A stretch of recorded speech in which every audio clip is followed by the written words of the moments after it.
Hello and good morning to all of you and welcome to your own channel RS Tutorial. So today I am going to explain you absolute convergence. बच्चे ये improper integral की 6th class है. बच्चे ये इस chapter की approximately last class है. सो जिन भी बच्चों ने इसके पहले के वीडियोस नहीं देखे हैं, मैं सारे ही लेक्चर्स के लिंक इस वीडियो के डिस्क्रिप्शन पर दे दूंगी. प्लीज आप जाकर सारे ही वीडियो देख लीजिए. So before starting this video, please like, share and subscribe this channel as much as possible.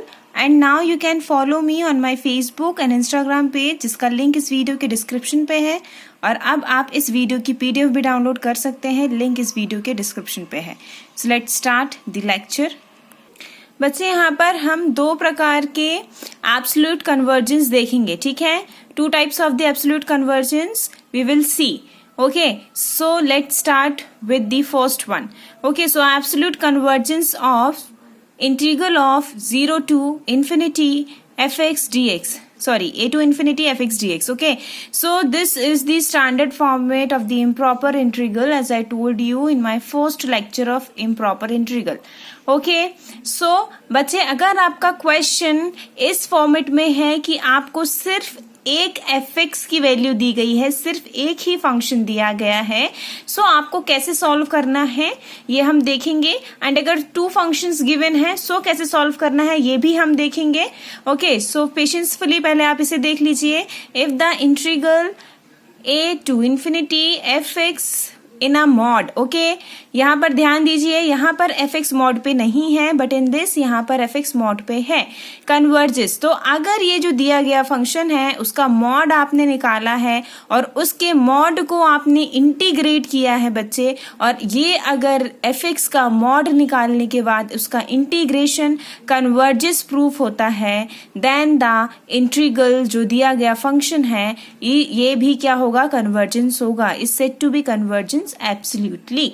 Okay, understood. तो बेसिकली है क्या कंसेप्ट कि जो भी दिया गया फंक्शन है उसके दिए गए फंक्शन के मॉड को आपको इंटीग्रेट करना है, और दिए गए फंक्शन का मॉड वैल्यू अगर इंटीग्रेट होकर कन्वर्जेंस प्रूफ होती है तो दिया गया फंक्शन भी कन्वर्जेंस प्रूफ होगा. ओके बच्चे, एक बात यहाँ पर ध्यान रखिए, अगर कोई भी फंक्शन एब्सोल्युटली कन्वर्जेंट है तो वो कन्वर्जेंट होगा.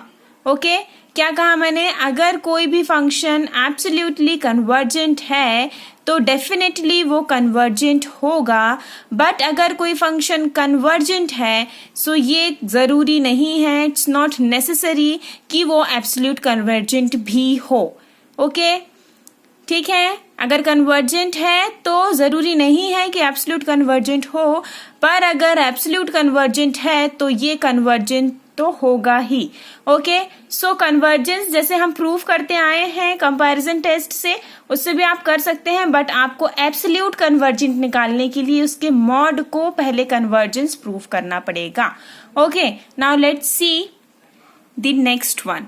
ओके, सो बच्चे this is the second format for the absolute convergence. आप देख सकते हैं यहाँ पर दो फंक्शंस दिए हैं, first is fx, second is phi-x. Okay, so यहाँ पर कुछ कंडीशंस है, इसके लिए आपको ये भी ध्यान में रखनी है. For this format, if fx is bounded for x is greater than a, अगर पहली कंडीशन, अगर जो दिया गया फंक्शन है उसमें से जो fx है वो बाउंडेड है x is greater than a के लिए.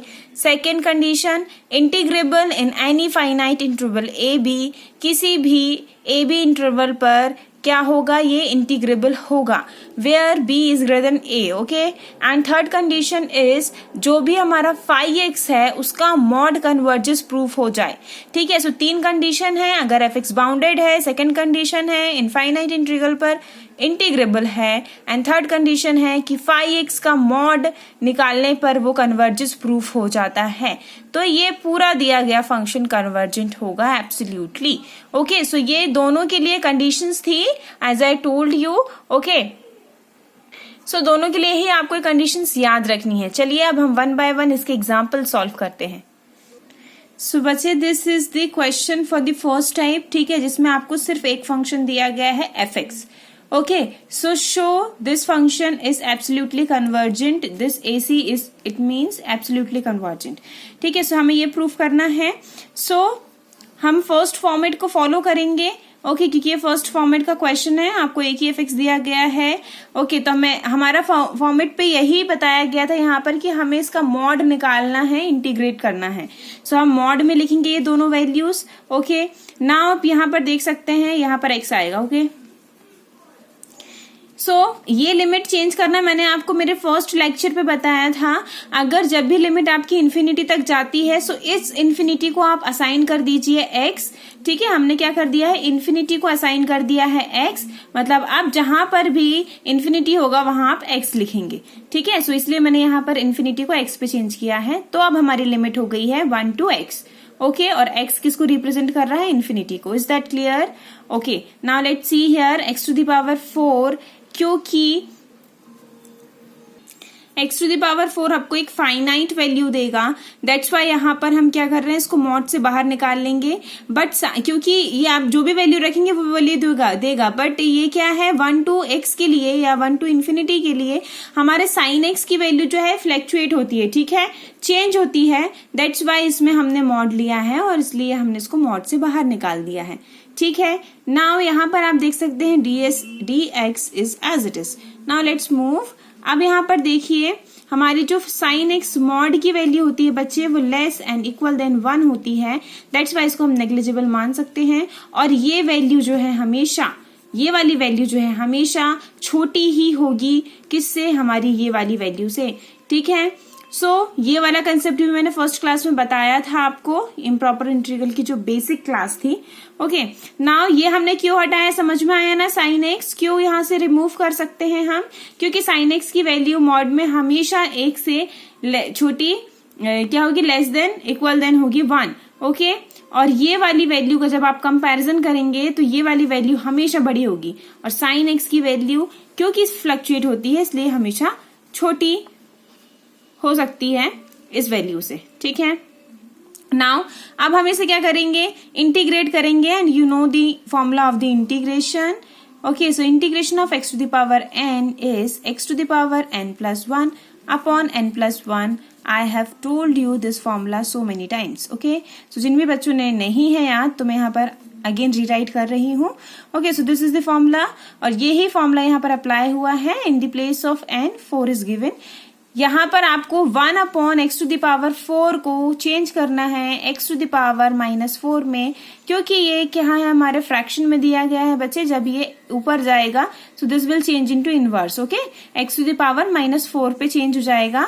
ओके, और अब आपको इसमें ये वाला फॉर्मूला अप्लाई करना है. So then you will get this value. Okay, so बिल्कुल बेसिक से डीप में बताया है मैंने आपको. ओके, ना यहाँ पर लिमिट्स पुट करना है, upper limit minus lower limit. Already यहाँ पर माइनस है, आपको क्या आती है, upper limit minus lower limit. So already यहाँ पर माइनस है और ये वाला माइनस मिलके प्लस हो जाएगा. That's why here plus is used. Okay, now let's सी. अब हम यहाँ पर क्या कर रहे हैं बच्चे, 1/3 कॉमन निकाल रहे हैं. ओके, यहाँ पर अभी अब मैं जहां पढ़ा रही हूँ सिर्फ आपको वहीं देखना है. ये रेड मार्क या कुछ भी कहीं और ध्यान में नहीं जाना है. ठीक है, सिर्फ यहाँ देखना है जहां मैं आपको लाइन बाय लाइन समझा रही हूँ. ओके, 1/3 यहाँ से कॉमन आया है. What is the remaining term, यहाँ पर अंदर क्या बचेगा बच्चे, सॉरी -1/3 हमने कॉमन निकाला. ठीक है, मैं यहाँ पर एक स्टेप बढ़ा रही हूँ, आप देख लीजिए. -1/3 हमने कॉमन निकाला है, अंदर क्या बचेगा, 1/x³ बचेगा, -1 अपॉन कुछ नहीं, 1 ही बचेगा, क्योंकि 1/3 तो पूरा ही बाहर आ गया ना, इसलिए -1 बचेगा. ठीक है, अब यहाँ पर आप जैसे यहाँ पर x की वैल्यू पुट करेंगे, x is equals to infinity.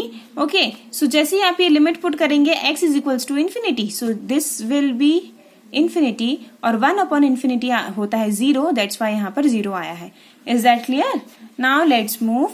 जब आप से सॉल्व करेंगे so you will gate 1/3. This minus and this minus will be plus. And आपको क्या मिलेगा बच्चे, 1/3. एंड 1/3 क्या है, एक फाइनाइट नंबर है. ओके, और जब ये एक फाइनाइट नंबर है इसका मतलब है कि ये जो मॉड में दिया गया वैल्यू है ये कन्वर्जेंट है. जैसा कि मैंने आपको फर्स्ट क्लास में बताया था कि अगर कोई भी वैल्यू हमें फाइनाइट मिल जाती है इसलिए हमारा क्या हो जाता है, ये कन्वर्जेंट हो जाता है. ठीक है, और डाइवर्जेंट के लिए भी जो कंडीशंस थी वो भी मैंने बताई थी। ओके, सो ये क्या है हमारा, यहाँ पर फाइनाइट वैल्यू है, it means this is convergent. तो मॉड में हमारा फंक्शन कन्वर्जेंट प्रूफ हो गया है बच्चे। तो अगर मॉड में कन्वर्जेंट प्रूफ हो गया है सो सिंपल भी ये क्या होगा, एब्सोल्युटली कन्वर्जेंट होगा। ठीक है, क्योंकि हमारा मॉड कन्वर्जेंट है फंक्शन का, तो फंक्शन भी एब्सोल्युटली कन्वर्जेंट होगा। ये हमारा लास्ट कंक्लूजन है जो आपको जरूर लिखना है।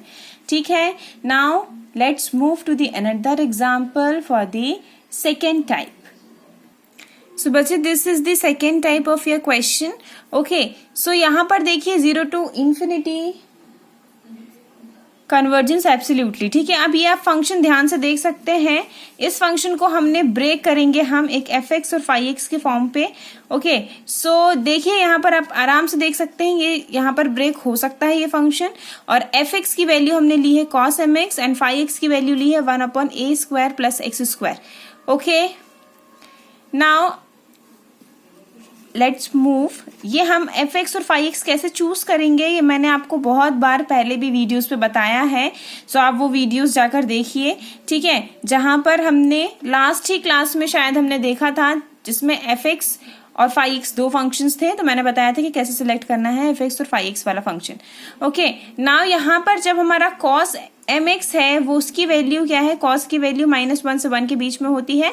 सो cos mx क्या होगा, बाउंडेड होगा x is equals to a greater than a के लिए। ठीक है, ये वाली कंडीशन थी ना। सो हमारी फर्स्ट कंडीशन क्या हो गई है बच्चे, फुलफिल हो गई है। आपको fx और phi-x ऐसे सिलेक्ट करना है जिससे आपकी कंडीशंस फुलफिल हो जाए जो उसमें अप्लाई होने वाली है। ठीक है, जैसे कि fx में बाउंडेड वाली कंडीशन अप्लाई होने वाली है, सो ये वाला फंक्शन जो है इजीली बाउंडेड हो जाएगा। ठीक है, और phi-x वाले में हमें मॉड निकाल कर उसे इंटीग्रेट करना पड़ेगा, so this function will be easily integrated. ठीक है, सो दैट्स वाई हमने इस हिसाब से इसे fx और phi-x सिलेक्ट किया है। ओके, इसमें जो भी कंडीशन अप्लाई होने वाली है उसके अकॉर्डिंग ही इसे सिलेक्ट करना है। Now let's move. Also this value mx dx is always integrable for all b is greater than a। यही हमारा सेकंड स्टेटमेंट था। ये हमेशा क्या होगा बच्चे, इंटीग्रेबल होगा। ये थोड़ा सा स्टेटमेंट्स हैं जो आपको याद रख के ध्यान में रख के इसे लिखने ही हैं आपके अच्छे मार्क्स के लिए, क्योंकि ये कंडीशंस है उसके बच्चे, रूल्स हैं यू कैन से। सो आपको वो रूल्स याद रखने ही पड़ेंगे। ओके, और उसे वहां पर डिफाइन भी करना पड़ेगा। Okay, in a words. Now let's move. This is the third condition. Okay, so first condition हमारी क्या थी, ये वाली थी, बाउंडेड है। ठीक है, this is your first condition. This is your second condition, integrable होना चाहिए। Okay, and this is your third condition where phi-x का जो भी है हमें मॉड निकालना है phi-x वाले फंक्शन का। सो phi-x वाला फंक्शन ये था, इसी फंक्शन को हमने यहाँ पर रिडिफाइन किया है। And now just integrate this value. Okay, जब हम इसको इंटीग्रेट करेंगे बच्चे, so what we will get the integration of 1/a² plus x²। Integration of this is 1/a tan inverse x/a। ठीक है, ये इंटीग्रेशन होता है। ठीक है, यही इंटीग्रेशन होता है किसका, 1/x² प्लस a² का। जैसे कि आपने 10th 11th के मैथमेटिक्स में पढ़ा होगा, जब भी आपने डिफरेंशिएशन पढ़ा होगा 11th एंड 12th में, तब आपने ये फॉर्मूला पढ़ा होगा। ठीक है, यहाँ पर डायरेक्ट फॉर्मूला अप्लाई किया है। फॉर्मूला पूरा कंप्लीट यही होता है। मैं एक बार और यहाँ पर लिख दे रही हूँ, x² और a² का फॉर्मूला होता है 1/a tan इनवर्स x/a। ठीक है, ये फॉर्मूला होता है। ठीक है, तो फॉर्मूला ही अप्लाई किया है, that's it. Okay, now limits आपको पुट करनी है। Again upper limit minus lower limit. Okay, यहाँ पर लिमिट्स फाइंड आउट करी है and the value of this is x/a, sorry phi/a। ठीक है, phi/a। यहाँ पर बिल्कुल कंफ्यूज नहीं होना है कि π/a कैसे आया है। यहाँ पर आपको x की वैल्यू इन्फिनिटी पुट करनी है, 1/a ऐसे ही है। tan इनवर्स में जब आप यहाँ पर इन्फिनिटी पुट करेंगे this will give you pi. Okay, that's why यहाँ पर π/a आया है। ओके, नाउ ये क्या है, एक फाइनाइट वैल्यू है। So this function is convergent. Okay, mod में अगर ये फंक्शन कन्वर्जेंट है सो हमारी तीनों ही कंडीशंस फुलफिल हो गई है बच्चे। फर्स्ट कंडीशन कहाँ थी, ये बाउंडेड है, सेकंड कंडीशन इंटीग्रेबल है एंड थर्ड कंडीशन इसका मॉड कन्वर्जेंट है। और अगर ये तीनों कंडीशन फुलफिल हो जाती है सो दिया गया फंक्शन फुल एब्सोल्युटली कन्वर्जेंट है। Okay, so this is the 2 types of your questions, और आप बहुत सारे क्वेश्चंस को प्रैक्टिस कीजिए अपने बुक से। और किसी भी बच्चे को कोई भी कंफ्यूजन है, so please comment, I will reply. Okay, so thank you for watching this video. I hope आपको ये मेथड समझ में आई हो। Please like, share and subscribe this video as much as possible. Thank you and have a nice day and keep smiling.